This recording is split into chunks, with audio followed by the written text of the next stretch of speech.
Okay, so it's gonna be like this. Another problem, second to the last. Oh my gosh. Oh, what's this?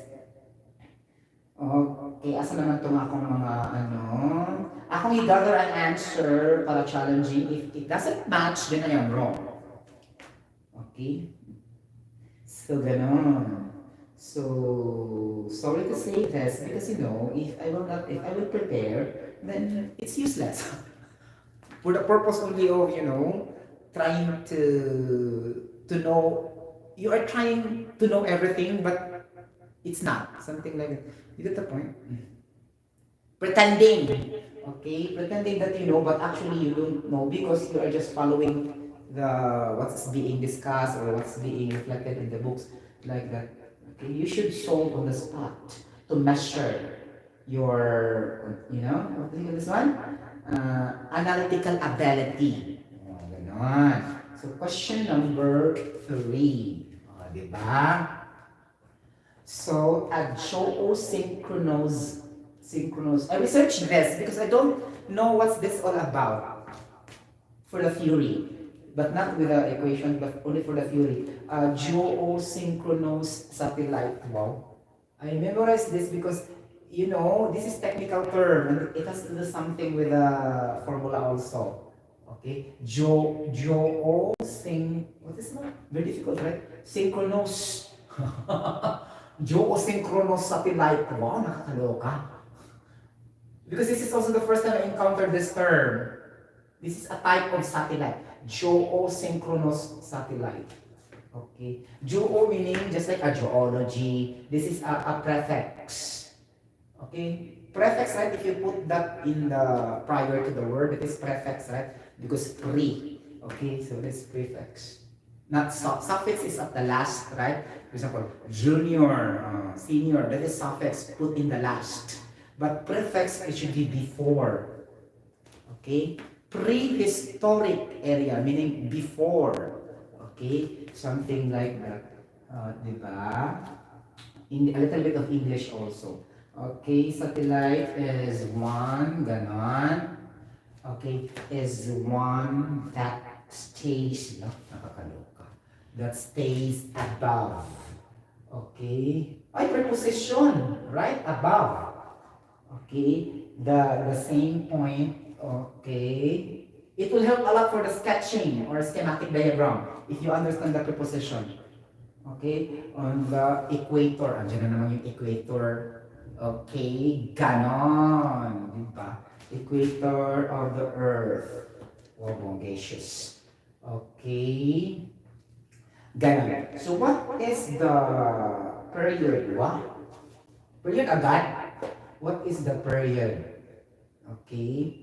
This period is look like general, right? The word period. But actually this refers to time. So it could be second, minute, hour, day, week, month, or year, and then century and decade. So this is the chronological period. It will start from a second, minute, day, week, month. If we say have also to consider quarterly, bi-monthly, and then biannual, annually, and then year, and then century and decade. So how many years in one century? That is 100 years. No, wait. No, that's 10 years only. Okay, 1 century is equal to 10 years. Okay, and then what is decade? 1 decade, how many years? 1 decade, it's gonna be decagon. What do you mean by decagon? So there are 10 sides, right? Oh, ganan. So decagon, this is 1 decade is 10 years because deca is 10 based on the polygon. And century is 100 years because centi meaning 10 raised to the power 2, something like that. That is centi. DC is raised to the power 1, right? Okay, so we have 100 centimeter is equals to 1 meter. And the centi there is added with meter only. And here also the centi is added with the century. So meaning to say 100 years is equals to 1 century. And 10 years is equals to 1 decade. Okay, both the decade and the century is also under the classification of period. Okay, if I say, what is the frequency of your inspection? Meaning you have to deal with a period. Or what is the interest rate per month? So per month is the period of the interest deducted to your loan, personal loan, or car loan. Meaning period is a general referring to time. Okay? Like that. But in science, we normally consider this as a period. If it talks about circular or orbital or let us say revolution. But for the other topic, it's mainly time only. For example, the speed, distance, velocity, acceleration, time lang siya. It's not period there. But in physics, it's more on period talaga siya. Okay? But still the same capital T. Okay, it is a situation, but in physics, that is usually capital T. But in the other topics, it is the small t. Okay, it is the small t in other topic. What is the example for that? For example, volumetric flow rate, mass flow rate. So there is a time in the denominator. So your denominator could either be also second, hour, minute. That's why we have gallon per minute. Or GPM, capital G, capital P, capital M. But actually, capital P and capital M, that is not the true definition of PM because, per minute is not capital. Only the first letter will be capital. I think so. In acronym, all are capital. English major. Okay, help me. I'm not majoring in English. Okay. For example, I will say gallon per minute. Okay, so this is gonna be GPM, right? It's not G, small letter P, small letter PM, right? But sometimes also have, right? So it is just the same as long as you understand that it refers to the same, technical information. So if you are trying to be particular, then it's the time you will evaluate everything. But if you understand already that what it means, that's not an issue already, right? As long as it's a GPM. On. So any questions so far? We connect this because of the period in the question. See, what is the period? That's why we get too much regarding the time. Okay? Because period is time. Okay. Letter B. Ganon. Ang dami kong side talks. What is the satellite's height above the surface of the Earth in kilometer? Wow. Taray. What is the satellite? So this is very durable because we have satellite in our internet, right? At the top of the building here. So that satellite also, we can compute now the velocity. What is the velocity and frequency that can covers the internet, speed? Will be going to your router, to your modem, right? We can compute already through this topic. Since we are not really highly scientific, as long as we have only the internet, then who cares what's the velocity? It's only for the purpose of understanding. Okay? What is the satellites? I mean, this is really actual. Okay? What is the satellites height above the surface of the Earth? Charot! May ganun. Above the surface of the Earth. Kaloka. Above the surface of the Earth. Okay, nakakaloka. Okay, if Earth, you can still remember the Earth, guys. Okay, what is the another name of Earth? Scientific name. I forgot. Okay. I remember the Sun. That is Proxima Centauri. Scientific name of the Sun. But for the Earth, I forgot. Can you help me calculate the speed of the satellite? Calculate the speed of the satellite. The speed of satellite. Ganon. Okay. Satellite in meter per second. Yeah. Okay. In meter per second. So specifically or certainty. Meaning mention or particular. If no mention, that is not in particular, or that is not specific, or that is not certain. If mention, that is specific, certain, and particular. So meaning, particular, certain, and specific, the same meaning in English. I need to be specific. I need to be certain. I need to be particular. Ganon. So arrange the steps in a particular order. So meaning to say you have to arrange that systematically.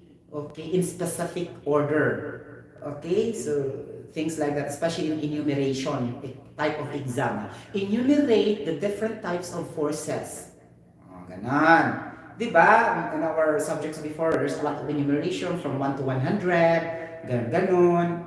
Okay, so that's our, our history in our education before, high school, intermediate, elementary, grade school level, college. So our instructors sometimes will give enumeration, outline, listing, ganon. Okay, you can still remember about that. Then nanti ko naman anak, okay, because that's theory, right? Okay. Mag-uling ko ato sa honor results, gamay na kayo ang theory. Okay, sa IT, grabe kayo problem solving eh. For example, di ba na booklet. Okay, shout out sa mga taga sa IT. Di ba, orange booklet. Diyos ko, ang theory, usan yung kabuok or duha. But problem solving, puti, tag-asa. Kakaloka.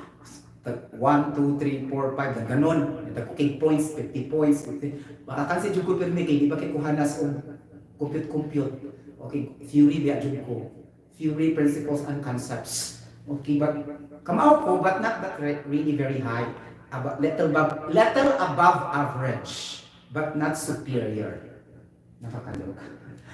Specify yun, not superior. Ganon. Okay, calculate the... Okay, ano na siya? Okay. So, question number, this is gonna be problem number 4, right? Yeah. So, a geosynchronous satellite is one that stays above the same point on the equator of the Earth.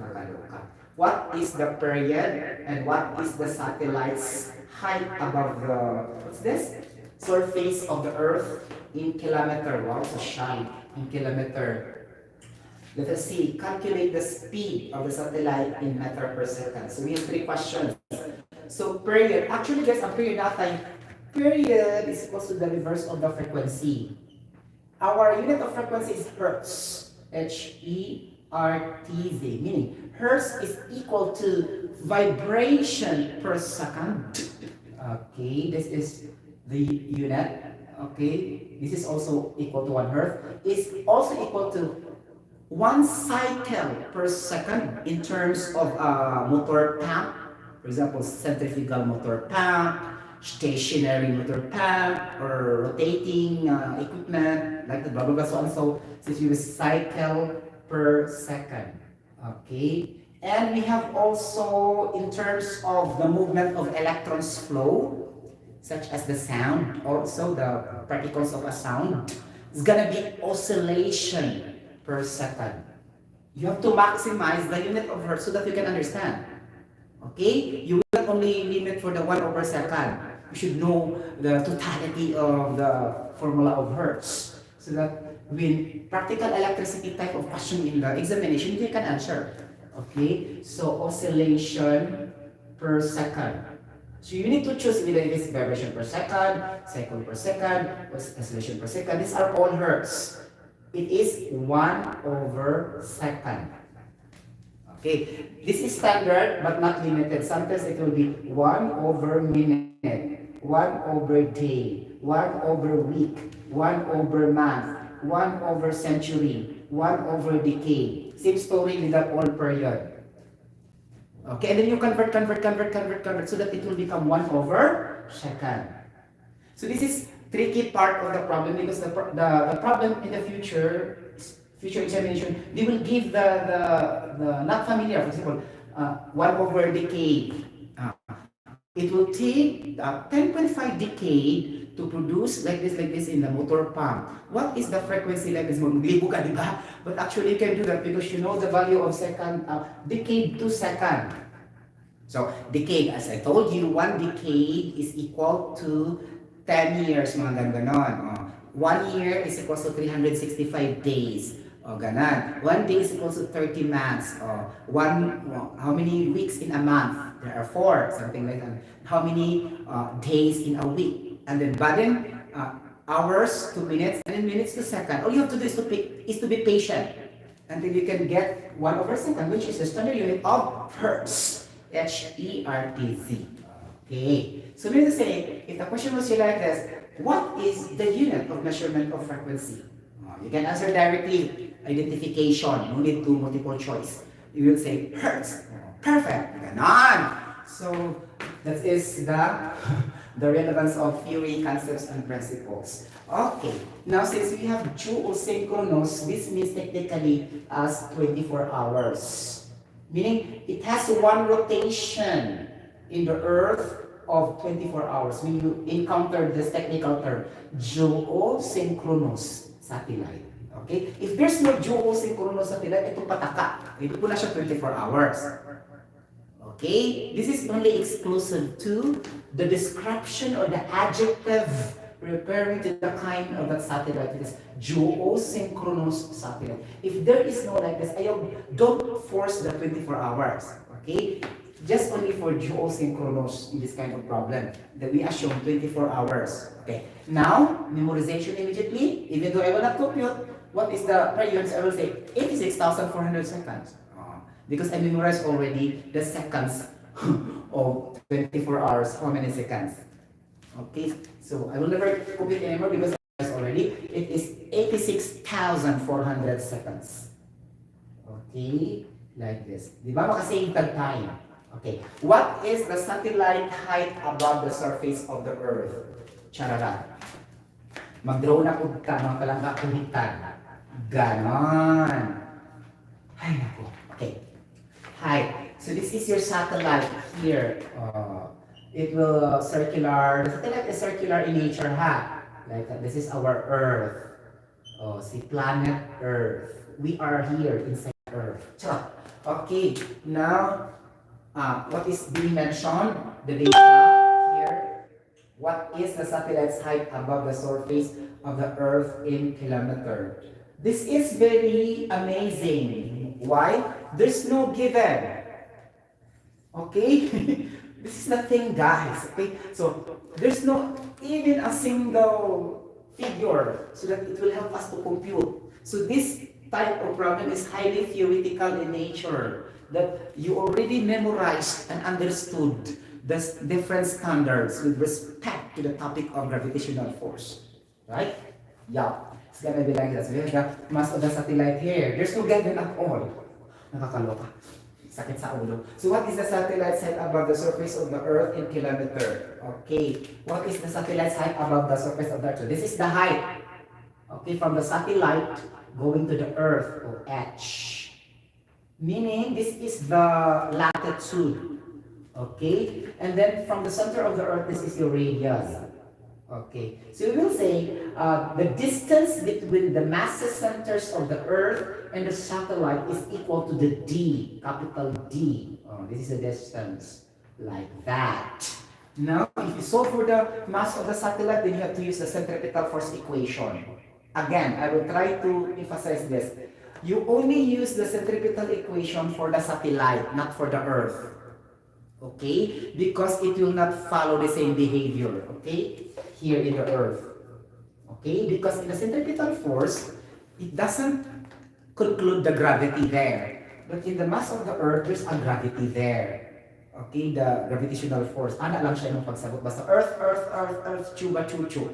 Gravity will be there. Okay? In your computation in the future. Ha?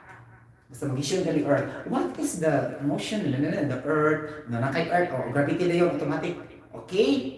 You get the point. Ay, pagdugay-dugay natin siya gravity. You get the point? Ganon. Okay, so distance is equals to R plus H, the latitude of the satellite from the Earth. Okay, plus the radius also of the Earth. Muna siya atong equation 1.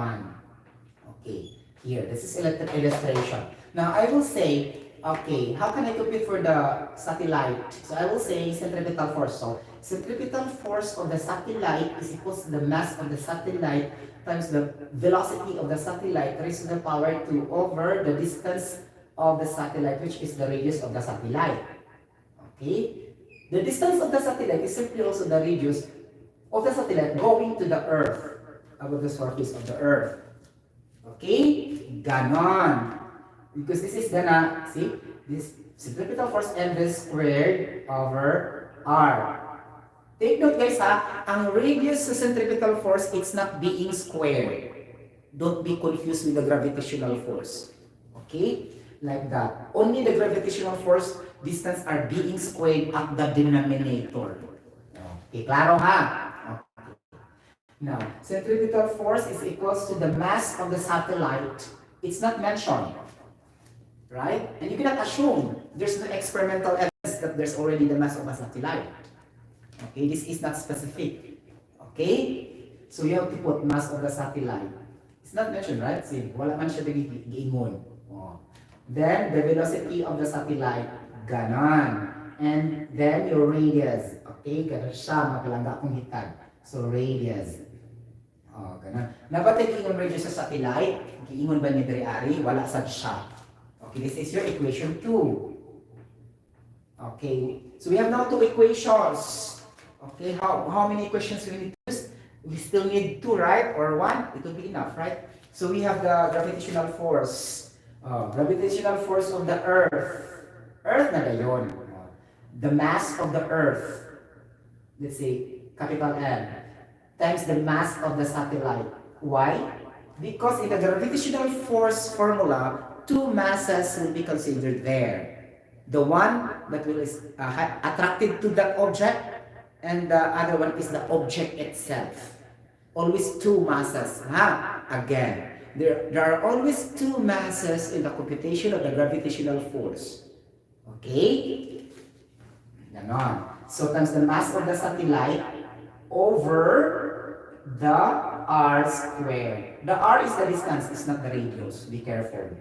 So I will just put d para ito ma-complicate. Charot. Charot lang. Okay? Ganon. Now, equation 3. Okay. Tingnan nga ng mga situation guys, daghan na kayo mga equation, we can found so many equations, then you can apply the law of, through space and time equilibrium. Okay? Anak siya per guys ha. Okay? Height ang ipangitao. So, meaning to say satellite's height, meaning the distance of the satellite going to the radius of the Earth, d. Small letter d. Okay? Ganon. And then calculate the speed of satellite to the Vs. Okay? T is already solved. We need to compute for the d. We need to compute for the Vs. Volume of the velocity of the satellite. It's not the velocity of the Earth. Why?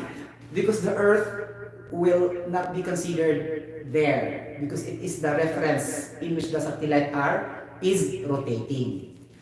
Okay? Nako, ano yung mga palangga? Ganon. So, ang atong satellite height is kilometer, and atong speed is meter per second. I need to do this because I have to erase, because I have a limited magnetic whiteboard. I cannot discuss, extensively. Wow. Yes. Extensive. My gosh. Okay, ganon. So, ano kayo? So, equate. So, centripetal force is equal to the gravitational force of the Earth. Centripetal force is equal to ms, vs, to the power 2, then it's gonna be the r of this one, of the satellite, right? R. Okay, so meaning to say, if it's a satellite, this is the d, right? See, klaro kayo, okay, wala siya, centripetal, beto siya. Okay, get the point. Okay. So, for the Earth, G, then capital M, mass of the Earth, and then mass of the satellite, over ang atong height naman niya is gonna be the Earth man siya. So, it's gonna be R plus H. Am I correct? Yes, R plus H. So, if it is R plus H, then therefore, the satellite is only H. By the drawing alone, we can understand. See? Ganon. Okay, now investigate. What is the common between the 2 equations? Common here is the mass of the satellite, left and right, so cancel the mass of the satellite. That's why in the problem it's not mentioned of the mass of the satellite, because it will be useless and a decoration, because it will just be cancelled. But take note, some problems just like before, they still mention the mass of the satellite. So this kind of, this can trick you out when you solve the problem. Okay?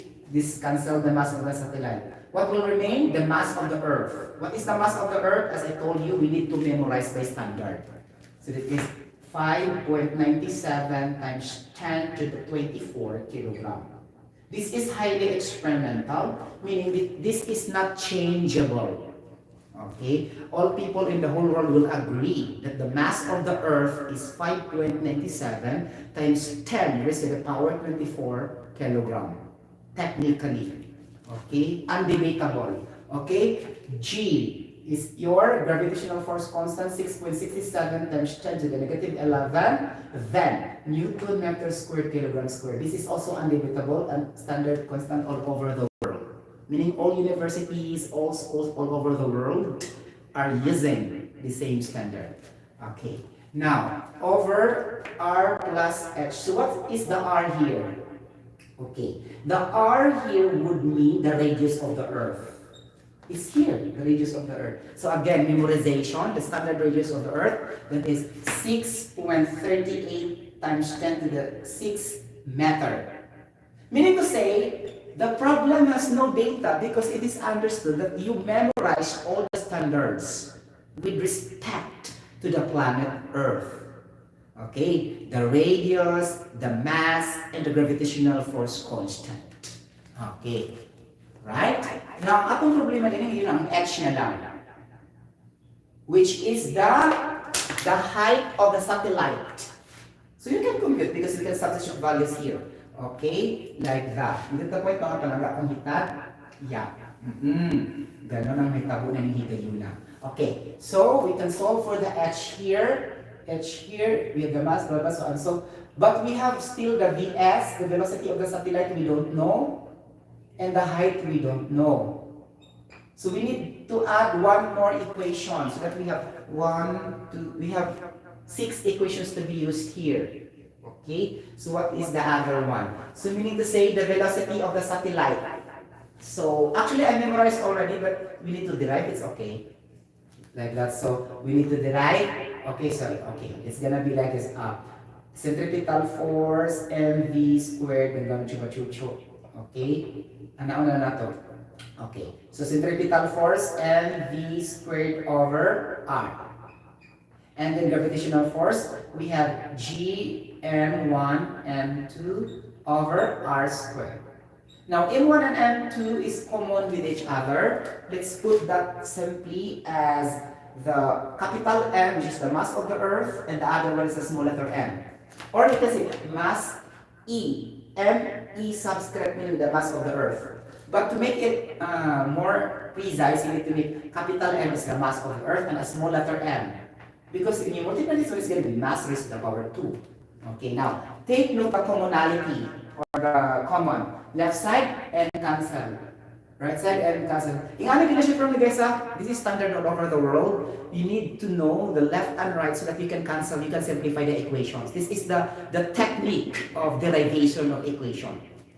Okay, ganon. So, the left is capital R, and then the other one is R cancelled also. So, we can compute for the velocity here, right? So, velocity is going to be the square root of your gravitational force constant times the mass of the Earth. Okay, something like that. Then therefore, this is the radius of the Earth. Okay? Because this is all under here, this unit. Okay? It's not the radius of the satellite. It's the radius of the Earth. So we need to say, these all components are Earth, Earth, Earth, Earth. See? Mass of the Earth, gravitational constant of the Earth, and the radius of the Earth. So it should be consistent. Do not mix the satellite. Okay? Because the satellite is being cancelled here. See? Already cancelled the mass and the radius. So it's not the satellite. It's always Earth here. So I mean to say, the velocity of your satellite is equal to the square root of your gravitational force constant in which you know by standard, times the mass of the Earth also in which you know by standard, divided by the radius in which you know by standard. So this Vs, substitute that here. So that we can solve for the H. The satellite heights. Okay? Ganun siya ka, more complicated siya gamay, pero you understand already, so it's not a problem.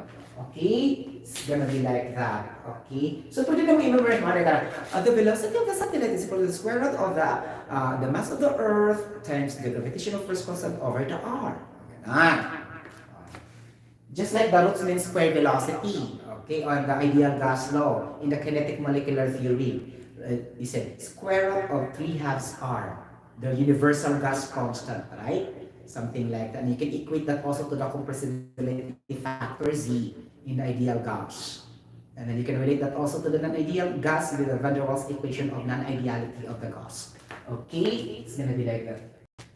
Something like that. Okay, now the G is equal to 6.67 exponent to the negative 11 times the the mass of the Earth, 5.97 exponent 24.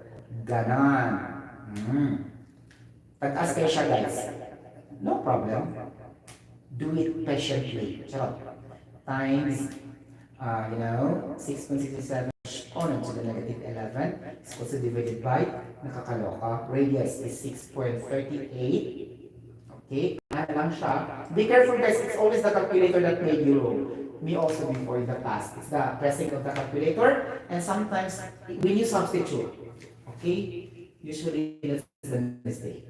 Okay, okay, 6.67 exponent to the negative 11 times 5.27 exponent to the 24 is equals to divided by radius of the Earth, 6.38 exponent to the 6 is equals to square root.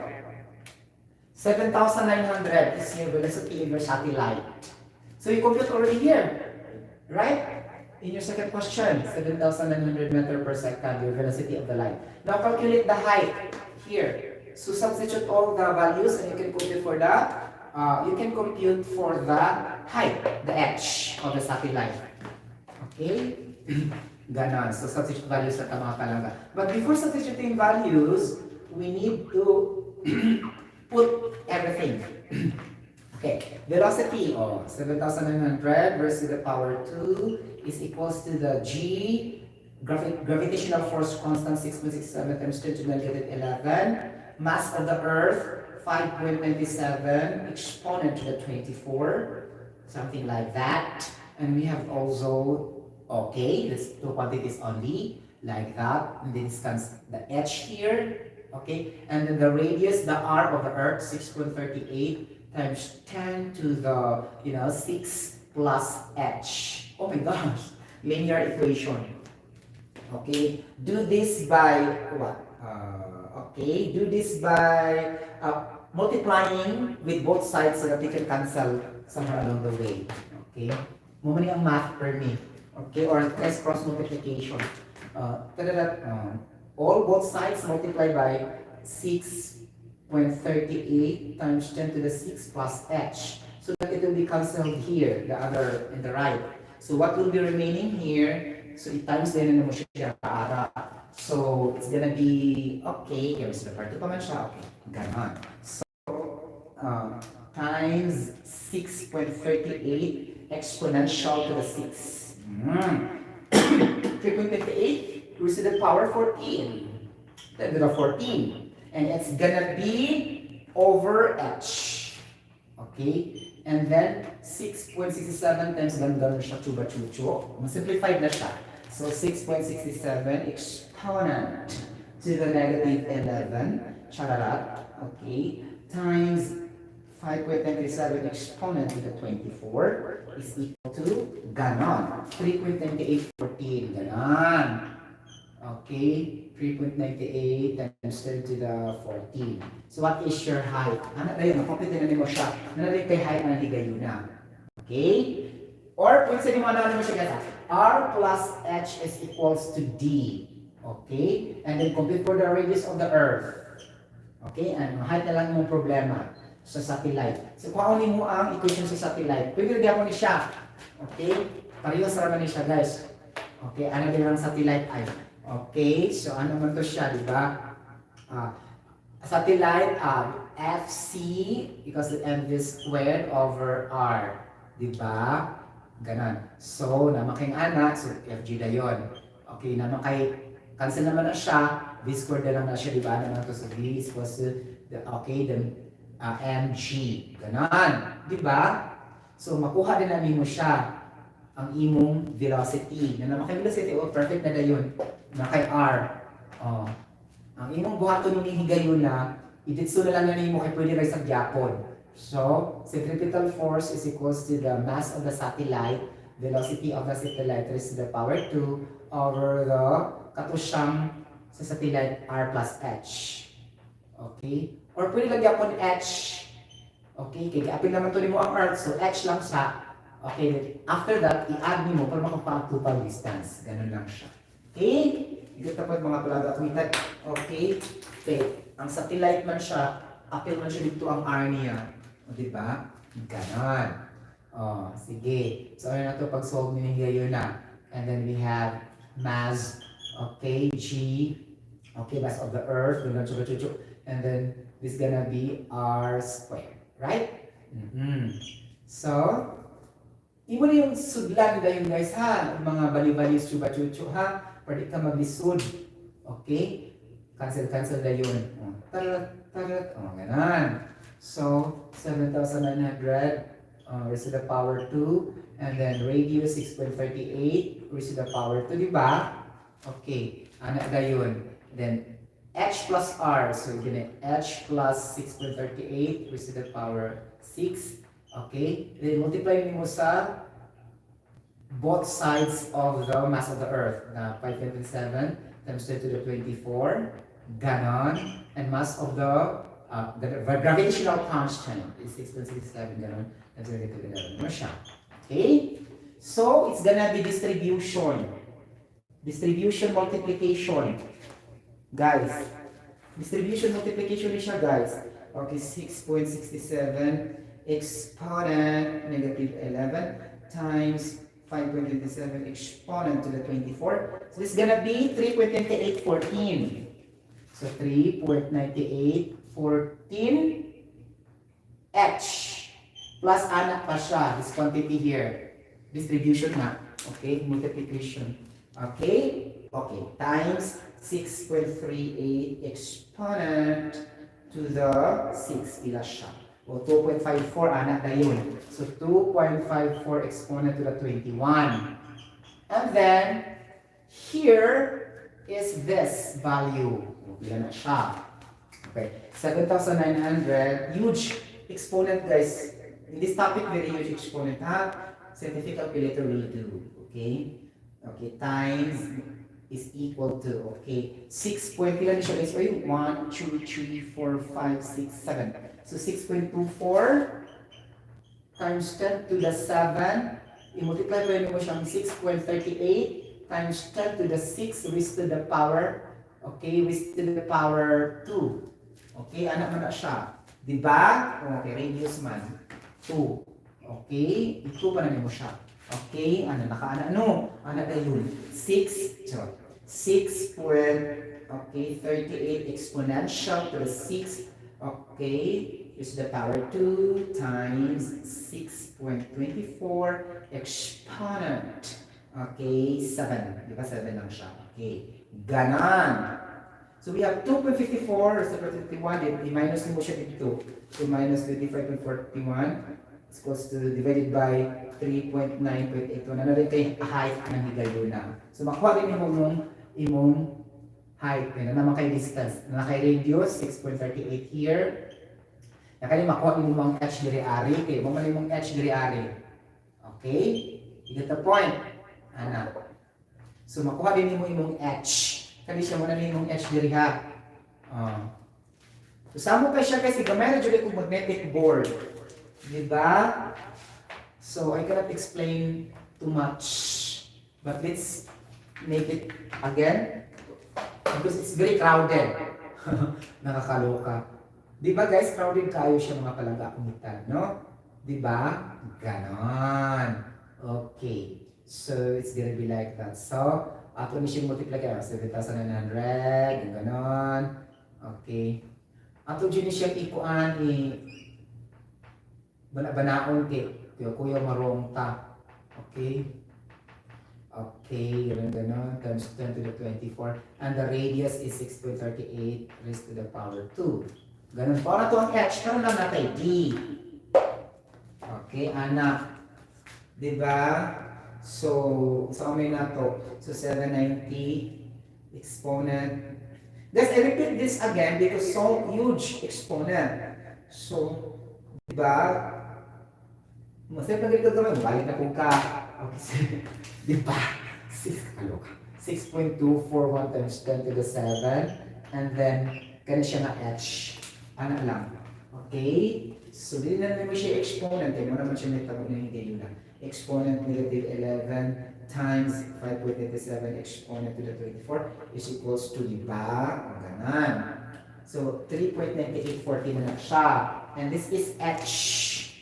3.9814, this is h. And there's no square root, have also divide that immediately so that we can compute for the h. So, 6.241 exponent to the 7, diba?